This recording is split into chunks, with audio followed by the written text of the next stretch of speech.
taku pōhiri e rere atu rā ki te hiki o te ika, te puku o te whenua, te pane o te motu, whakawhiti atu ki te moana raukawa, nau mai ki tēnei o ngā pūnua pāho o te māturu.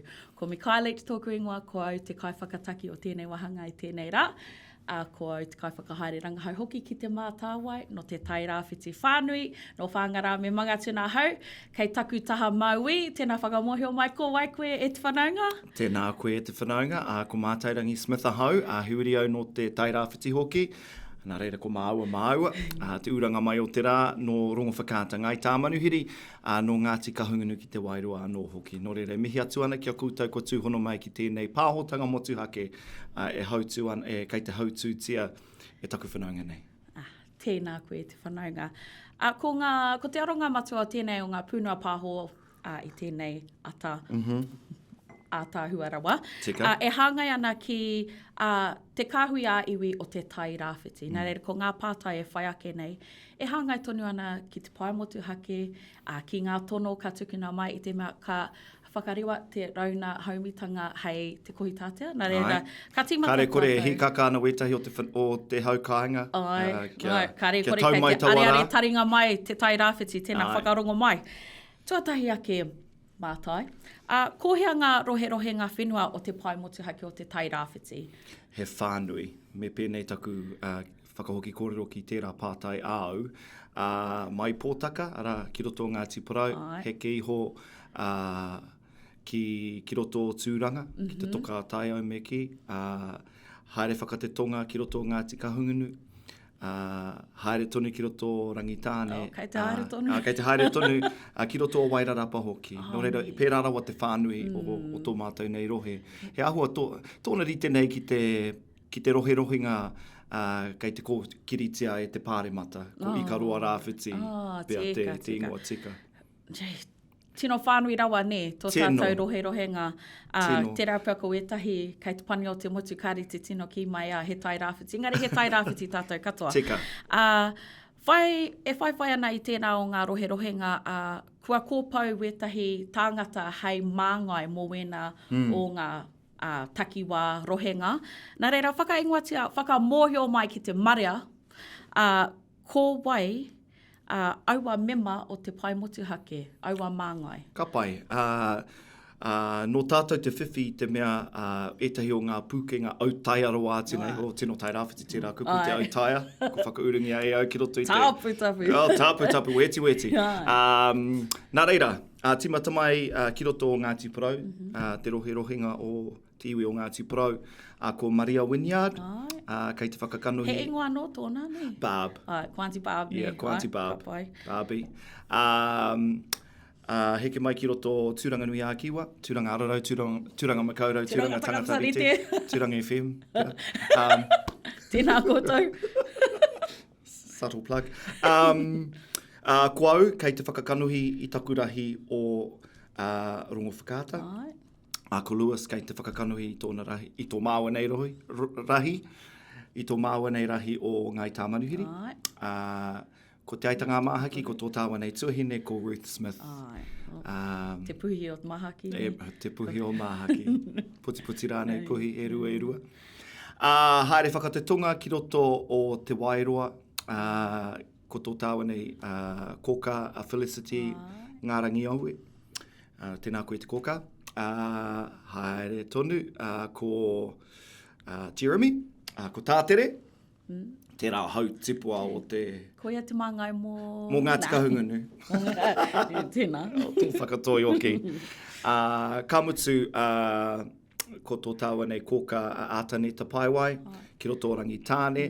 Anō nā kua nei, ko pau ai tētahi hei whakakanuhi i tō tāua nei rahi o Wairarapa.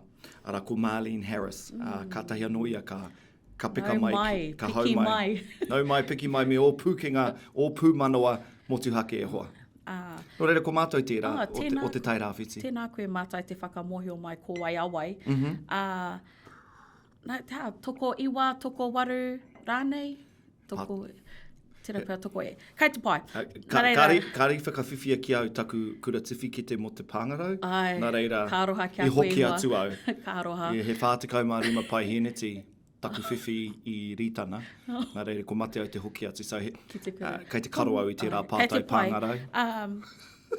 Kare mate, tino mōhio, tēnā pia kei raro iho, tēnā tirohia ki ngā comments, kei ki te koe tokohia ngā tāngata. Engari, koe rea taku pātai whaiwhai ake nei, tokohia ngā mema ka kōpautia ki te Pae Motuhake, ka whakaitia, kei he kōwhiringa, he ahara? E hoki ana waku mahara ki te wā i tū ai te hui tuatahi ki roto o here taunga, i reira tō tāwana i pāpā hiruini parata. Waimare ka tō tātou iaia, i te mea, i te rere ngā kōrero, ai te mea, kia hoki anō ki tāku i ki atu ai, he rohe ngā whānui, mai pōtaka heke i hoki ki te wairarapa. Nā reira, i taua rā, i Kāhui mātou, ka puta wetahi whakaro, engari, i āhua roarawa, i te mea, he whakaro tō tēnā, he whakaro tō tēnā. Engari, ko ngā iwi kei tō mātou nei rohenga, a tāku e mōhio nei, kei te whai ke i ngā iwi kua whai wāhi me ki roto i te ture. Nā reire i taua hui, waimare ka tō mātou i tō tāwana i pāpā i pāpā hiruini, i te mea nāna te ki atu. Me mutu tā tātou nei, tautohe, ko tahi kia Ngāti Porou, ko tahi kia mea. Ana i whakaitia e te hui. Ne? Nā reira, koe nei te āhua o tō mātou nei pai i nai nei, mei kore ake a pāpā hiruini. Hei whakautu i tō pātai, me nā rā, me kōrero pia mō Marlene, no nā kua nei, tai mai ai te tono, a wairarapa, me te ki mai kia mātou o Te Tai Rāwhiti, hei, kei konei mātou, me taku ki atu, kua roa mātou e tateri ana, e hari te mea i aukati mātou i a rātou, engari, ka whakapā mai a Marlene, me tana reta whakai, nā te iwi i whakai, i kōpau. Nā reira, ko tukunātu ki te tari, ana, kua mana. Ko noho mai a Marlene ki tō tāwanei pai. Tēnā koe te whakamārama mai i tērā o ngā horopaki i te mea kare o tātou whānau, hapori, iwi, te tino mōhio, pēhea nei ngā whakaritenga o ngā Pae Motuhake. Tērā pia kāre hoki rātou te mōhio i taua momo e ingoa Te Pae Motuhake. He nui mōna whakamāramatanga engari, mō tēnei o ngā horopaki o te Mātāwai, ko Te Pae Motuhake, te hunga, ta arotake ana i ngā kaupapa, i ngā tono. Nā reira, hei whaiwhai ake. Kamutu, hei tāpiri atu mō taku he. Kei pai. E harami i te mea, e hari te mea he lucky tip, ne? E hari te mea, mātai mahau. Makaia mahau. I kōpau a mātou, e tō mātou ake iwi. E o mātou ake iwi rāne. I think koia hoki tētahi o ngā mea. Kāre te nuinga i te mōhio, ne? Nā tō iwi koe i whakatū hei māngai. I whai mātou i wetahi tukanga. Tēnā koe. Ka pai. O tēnā koe te whakamōhio mai, mō taua kaupapa, ka tahuri ake pēr ki te taha haumitanga. Ka reo Pākehā hoki te kawi o taku pātai. Kai a koe te tikanga ina reo mai. A me huri ki te reo pihikete. Me tiki au i te tai pihikete? Te rā pia kai a koe. Kei a koe.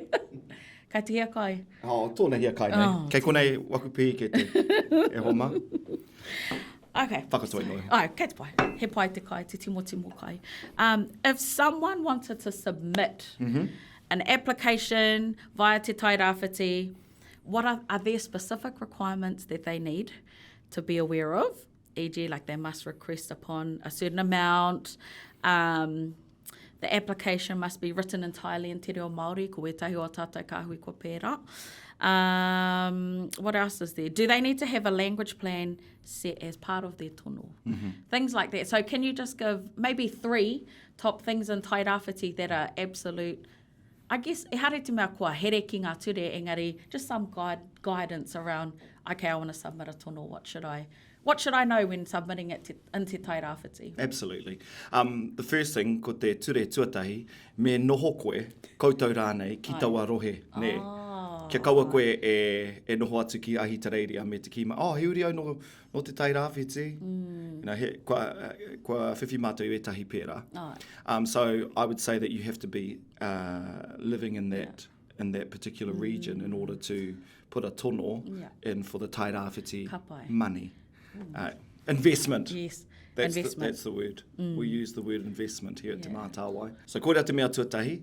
Tuarua, if you want to register you have to go on the Te Mātāwai website. Yes. And follow the instructions. So before you can even apply, you have to be a registered You have to be a registered kaitono. And it's a pretty easy process to follow.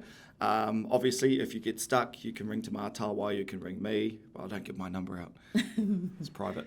But you can, contact me. Or Facebook. The team at Te Mātāwai. Facebook's probably the best here. If you have any issues. But it's pretty... it's pretty standard form to fill out. It's interesting because since I've been involved with Te Pae Motuhake or Te Tai Rāwhiti, a lot of our tono have been for wānanga reo, for wānanga karanga, wānanga whai kōrero. And koenei ngā ahuatanga o te wā, ko angi ngā pai me tō mātou nei mōhio, e hari te mea ko Te Tai Rāwhiti anake e pērā ana. So e hari te mea kei te ki atu au, kei te aukati mātou i e rā tono, because there is still a place for those wānanga reo. Because we want to also, with Te Tai Rāwhiti, he mita tō mātou ne. So in terms of dialect, if you're able to show some commitment towards the... Building that up? Yeah, building, sustainment of Te Tai Rāwhiti dialect within our region, then that is going to get a nice McLean smile from us at Te Pae Motuhake. It's certainly going to be a contributing factor towards us, saying, wow, look at this. They are really concentrating on dialect. But also, I think if I talk in a little more broader sense, I mean, your kaupapa, what contribution is that going to make towards getting our language heard and seen in our region? And that can be done in a variety of ways. It can be done... There's no one answer, right? There's no one answer. Yes. So a lot of our whānau back home are coming up with more innovative ways around getting the reo, like the Cafe Club. It's a place where you can go every Thursday. Kia rū maki nā koe e te reo. Ka whai hoareo Māori, ko te reo Māori, ka karawhiua, ka kōrerotia mō te haora, ne? Ka mutu ko ngā kēmu kāri, ia koe e nu kawhi ana. O tuatahi, ka haere koe ki te tono kawhi, so you go and order yourself a coffee and then you sit down and they have all these cards in te reo Māori and you play a game of Snap or you play a game of, no, we don't have hika. It'll take too long. They'll start using kanga. DNA's no cop. But that's but that's these are more kind of creative. Those are just some examples of tono. Some examples. But I think general rule of thumb is exactly that. What, in terms of your idea, what contribution is that going to make to the revival and the survival of dialect, and also just being able to converse in te reo. It's that use element, providing an opportunity for use. Yeah, and I like to think that we're not too prescriptive. We like to kind of, I mean, we do have an investment plan. Yes, and I think you're kind of entering into the next kind of part of those questions. So say I'm a kaitono, I want to put a tono in for 170K. Is that a thing? Like, what does that look like in terms of price range? Has Tai Rāwhiti made any restrictions in terms of, like, I know we don't have a lot of money, a lot of pūtea. Are there any things that people should be aware of, like if I'm going to put a tono in for $500,000, what's the likelihood that I'm going to get a $500,000 tono in?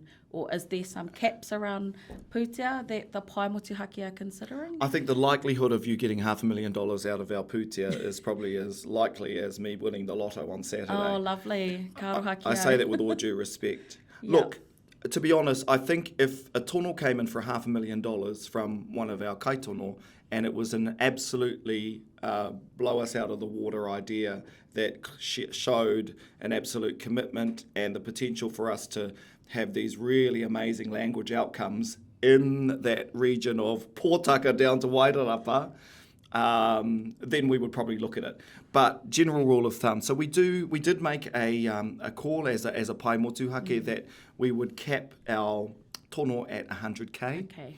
So because if we had $100 million, then we'd consider those $5 million, of course we would. $500,000 ones. But at the moment we're quite limited in funding, So I think and with those, that's another thing people don't know about is like that there has to be some caps around pūtea because. again, we don't have the luxury of having an unlimited supply of puta. No. Yeah. So I think that's quite a key point to make, because some people kei pāma mai when they, they have a beautiful idea. They put in a idea, 250k one and then we go, sorry. But mā te aha i te kotahi rau. So with some of the bigger tono, the bigger amounts, what we've done is said, hey, we love your idea. We love that you are starting to revitalise the language of rongo whakaata or mahaki rānei or waiaki rānei. But we don't have the pūtea to support you. But we can support you mo te kotahi tau. So we can give you a portion of that. And maybe, anei ngā huruhuru, ko te tūmanaku ia, kune ka rere te manu, so we can give you some more pariro next year as you continue to develop your kaupapa. Awesome. So I think that is really important to say that, yes, we cap it at 100k. Phased approach is quite good. Okay, yeah. That's helpful as well for our kaitono who are probably listening koutou whakarongo mai ana. Like having a plan, I think, is quite important. So it's great starting with an idea, but always have a follow-up plan that our Pae Motuhake can see, I guess, the trajectory of like where you'll go. We want to be going up, it's whānau, always on the up. So I think a classic example is, and I don't mind talking about my own iwi, was Ngāi Tā Manuhiri. So they came in with a big tono, but a great thing about their particular tono was that they had a pai tawhiti. Ka pai. So we were able to see, oh my goodness, I can understand why they've asked for this particular amount of money, because they have a pai tawhiti. So we went back to them and said, look, we can't fund all of that. And we see your vision, and we want to support it. Can we support the first part and then support you in phases, as you said earlier?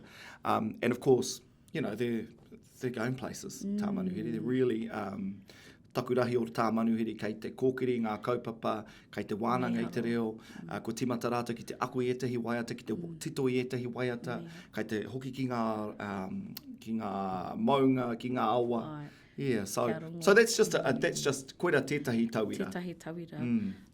And then, of course, if we talk about other types of kaupapas, I've mentioned Coffee Club, I've mentioned Ngāi Tā Manuhiri's revitalisation language strategy, and then, of course, one of the most popular ones that we've been able to fund and see the fruits of their labour is Te Reo Ki Tua, which is I'm going to say it, probably the unofficial but official language symposium, Te Hui a Te Motu. Ahakoa kei raro i ngā parirau o Ngāti Kahungunu, ko rātou kei te tāwharau i te hui, engari e tūwhera ana ngā tatau o taua kaupapa ki te motu whānui. So when you've got a kaupapa that is not only contributing to dialect, revitalisation, normalisation of the reo in Ngāti Kahungunu, but you're also encompassing people from around the motu. Creating a network, Creating a network and getting people along to talk about some of their ups and downs, ngā piki me ngā heke, but also to... How te rongo wā, I think it's one thing to talk about the piki and the heke, but where's the way forward? Yeah, and that's the great thing about the hui. We don't just come there and go, kei te ngaro haere te reo. Kei te mate haere te reo. Kei te mate haere te reo. We actually go there and listen to stories of people, whether they be broadcasters, teachers, whānau reo Māori, undertakers, okay. I know. Yeah. Engari, hey, that's part of our, really? Yeah. And can't leave them out. No, that's right. And the other thing is that they are in their own small but invaluable way making a contribution towards te reo Māori. So me mihi au ki te rā kaupapa, and I'm not just saying that because I get to MC it. I mean, as an MC, I see and I feel and I hear what happens at Te Reo Ki Tua, and it is something to behold. So mehe me kare no koe kia tai ati ki taua hui, me rehita. Yeah. I suppose we better fund it first. Well, I'm sure who knows I'm sure he tono kei te haere mo te taua tū mai nei. But that is another example. E mihi ana ki aua tauira, and I think we're reaching, I guess, my final question, nā te pai o ngā kōrero kua whakautu kētia te nuinga. And I think it kind of flows well with what happened at Te Reo Ki Tua. So if you saw us at Te Reo Ki Tua, came to our display, we had put up some pātai around tēnei mea te ukaipo, and how tēnei mea te ukaipo kia koe. And so, as you are aware, we've got a big campaign around celebrating what ukaipotanga o te reo means. So, hey, I guess, whakarapopoto hei whakakapi ake i tēnei o ngā pūnua pāho o te māturu, e whae ana te Mātāwai kia ukaipua no te reo Māori. Ki ro ngā kāinga, hapori, iwi, hapu, nā reira ki a koe, e te whanaunga hei whakakapi ake i tēnei o ngā wahanga, he aha tēnei mea te ukaipōtanga o te reo Māori ki a koe. Ko tēnei mea te ukaipōtanga o te reo, ki au nei, ōku whakaro ake, he rongo a ngā kau nei, ne, ka rongo koe i a koe e ako ana i te reo, aha ko kei he koe noho ana, ne?